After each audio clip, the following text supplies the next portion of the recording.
आज एक मौलाना बोल रहा है कि जो वंदे मातरम बोलते हैं वो मुर्दे होते हैं। वो मौलाना बोल रहा है कि अब हम जिहाद करेंगे, तो ऐसे मौलानाओं को अब सबक सिखाने का समय आ गया। आज पहले आतंकी अनपढ़ होता था, ये लोग बहाना बनाते थे, अब साला आतंकी डॉक्टर बन गया।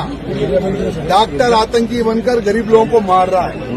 जब जब जुल्म होगा तब तब जिहाद होगा।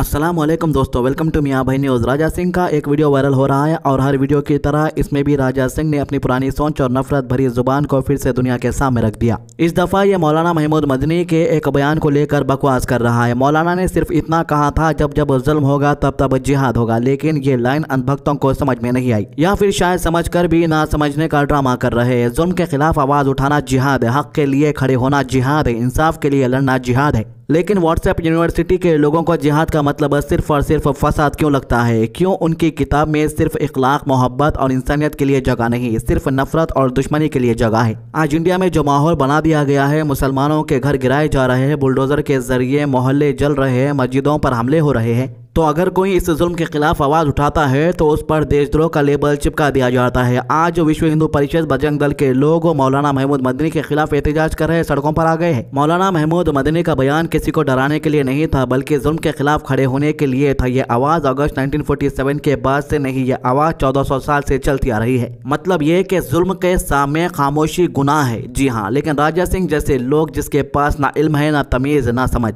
वो इस बयान को कैसे समझेगा? इसका ड्रामा पॉलिटिक्स से शुरू होता है और वायलेंस पर जाके खत्म होता है। वीडियो में राजा सिंह कह रहा है जब तक मोदी है कोई हुकूमत कुछ नहीं कर सकता। लेकिन सच क्या है? जमाना बदलता है, तख्ते बदलते हैं, कुर्सियां बदलती है और हुकूमत भी बदलती है। जो इंसान जुल्म और गुरूर में डूबा होता है वही सबसे पहले गिरता है, और जो हक पर होता है वो हर मुश्किल से गुजर कर भी ऊपर उठता है। मौलाना महमूद मदनी का बयान एक सच है, जुल्म के खिलाफ बोलना कभी गलत नहीं हो सकता। और राजा सिंह, नरसिंह सरस्वती जैसे लोगों का बयान एक वार्निंग नहीं बल्कि सिस्टम के अंदर पल रही ईगो और नफरत का सबूत है। आज लोग डर नहीं रहे हैं, आज लोग थक चुके हैं, और जब आवाम जुल्म से थक जाती है तब इंसान की आवाज नहीं, इंसाफ की ताकत बोलती है। इस मुल्क में मोदी हो या कोई और, जुल्म हमेशा हराया जाएगा और हक हमेशा जीतेगा। वक्त बदलेगा और जब वक्त बोलता है तो आवाज देने वाले नहीं, जुल्म करने वाले रो रहे होते हैं। यही दुनिया की तारीख है और तारीख कभी किसी से माफी नहीं मांगती। मैं कहता हूं महमूद मदनी साहब, आपने कम कहा, अभी खुलकर आइए, सब सारे एक साथ आइए और कोई विरोध नहीं कीजिए। जो भी विरोध कर रहा है वो इस लोकतंत्र को कमजोर करना चाहता है। सबको, चाहे वो वैसी साहब हो, चाहे कोई साहब हो, सबको महमूद मदनी साहब, अरशद मदनी साहब के इसी स्टैंड पर आना पड़ेगा। आंख बंद कर लेंगे तो क्या मसला हल हो जाएगा? आपकी खामोशी से मसला हल हो रहा है। नंगा नाच हो रहा है, नंगा नाच। इसके अलावा तेलंगाना ऑफिशियली 3 जोन्स में डिवाइड किया जा रहा है, क्योर, प्योर और रेयर, और ये सब चीफ मिनिस्टर रेवंत रेड्डी के नए विजन का हिस्सा है। ये विजन सिर्फ एक प्लानिंग नहीं बल्कि तेलंगाना को एक नई स्पीड देने वाला डेवलपमेंट मॉडल माना जा रहा है। इस मॉडल का मकसद सिंपल है, हैदराबाद को एक स्मार्ट, सस्टेनेबल और ग्लोबल सिटी बनाना, पेरी अर्बन एरियाज को फ्यूचर टेक और इंफ्रास्ट्रक्चर का हब बनाना, और रूरल तेलंगाना को एग्रीकल्चर, फूड सिक्योरिटी और फार्मर ड्राइवन इकोनॉमी के जरिए स्ट्रॉन्ग बनाना है। इस प्लान का पहला हिस्सा है क्योर यानी कोर अर्बन रीजन इकोनॉमी। इसका मतलब यह है कि हैदराबाद के अंदर जो एरियाज आउटर रिंग रोड के अंदर आता है वहां कंप्लीट प्लान अर्बन डेवलपमेंट होगा। यहां service sector, IT hubs, business district और मॉडर्न इंफ्रास्ट्रक्चर के प्रायोरिटी दी जाएगी। सीएम का कहना है कि पोल्यूशन क्रिएट करने वाले इंडस्ट्रीज को इस एरिया से बाहर शिफ्ट किया जाएगा ताकि सिटी क्लीन और लिवेबल बन सके। Metro expansion, Musi river rejuvenation जैसे बड़े प्रोजेक्ट इस जोन में फास्ट ट्रैक किए जाएंगे। आने वाले टाइम में हैदराबाद को एक world class urban model city बनाने का टारगेट रखा गया है। दूसरा जोन है pure, peri urban regional economy. ये एरिया आउटर रिंग रोड और रीजनल रिंग रोड के बीच में आता है। यहाँ पर Telangana government Bharat future city बनाने की प्लानिंग कर रही, जहां green technology, bullet train connectivity, port linked industries hubs और फ्यूचरिस्टिक हाईवे डेवलप किए जाएंगे। वरंगल, आदिलाबाद, कुत्तेगुड़म और रामागुंडम में नए एयरपोर्ट बनाने का विजन भी इसी जोन के अंदर आता है। इस जोन का गोल ये है कि हैदराबाद के बाहर एक नया इकोनॉमिक बेल्ट क्रिएट हो जहां एम्प्लॉयमेंट, इंडस्ट्रीज और इनोवेशन ग्रो कर सके। Cure, pure, rare. क्योर అంటే core urban region economy, pure అంటే peri urban region economy, rare అంటే రూరల్ అగ్రి రీజన్ ఎకానమీ. ఈ 3 రకాల వ్యవస్థలను ప్రణాళికల్ని ఈ అంశాలకు సంబంధించిన వాటి అన్నిటిని కూడా పొందుపరిచి క్రోడీకరించి తెలంగాణ రైజింగ్ 2047 ఒక విజన్ డాక్యుమెంట్ తీసుకొస్తున్నాము।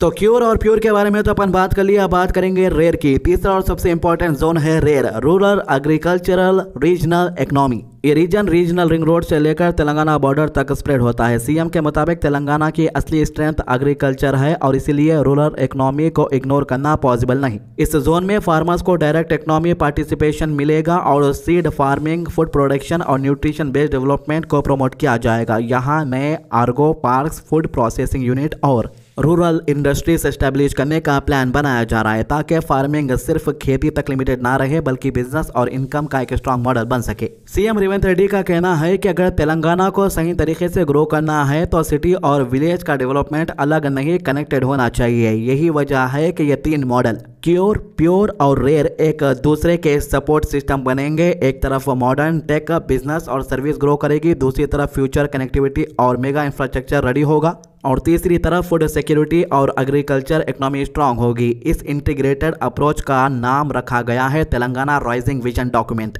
जो आने वाले कुछ सालों में स्टेट की डेवलपमेंट आइडेंटिटी डिसाइड करेगा। ये सिर्फ एक मैप नहीं बल्कि एक माइंडसेट शिफ्ट है, जहां हैदराबाद सिर्फ तेलंगाना का सेंटर नहीं बल्कि तेलंगाना के हर कोने के लिए अपॉर्चुनिटी का गेटवे बनेगा। इस विजन के जरिए गवर्नमेंट का टारगेट है कि तेलंगाना को मॉडर्न, सस्टेनेबल, हाईटेक और फार्मर फ्रेंडली स्टेट बनाया जाए, जहां शहर का ग्रोथ गाँव को सपोर्ट करे और गाँव की स्ट्रेंथ शहर की डिमांड को फुलफिल करे। तेलंगाना एक नए दौर में एंटर हो रहा है, चीफ मिनिस्टर का कहना है। हालांकि चीफ मिनिस्टर ने इससे पहले भी कई प्रोजेक्ट्स के बारे में अनाउंसमेंट किया है, सभी का काम शुरू हो रहा है। देखिए, चीफ मिनिस्टर की तरफ से जो भी ऐलानात हो रहे हैं वो बहुत ही अच्छे ऐलान है, लेकिन काम भी होना उतना ही जरूरी है। तो हुमायूं कबीर ने कहा, पार्टी छोड़ूंगा लेकिन बाबरी मस्जिद बनाऊंगा। पश्चिम बंगाल के भरतपुर एमएलए सीट से तृणमूल कांग्रेस के एमएलए हुमायूं कबीर ने एक बार फिर सुर्खियों में आ गए हैं। इन्होंने ये ऐलान करके सियासी भूचाल ला दिया है कि 6 दिसंबर को नई बाबरी मस्जिद की नींव रखेंगे और इसके लिए मुस्लिम समुदाय से ही चंदा जुटाएंगे।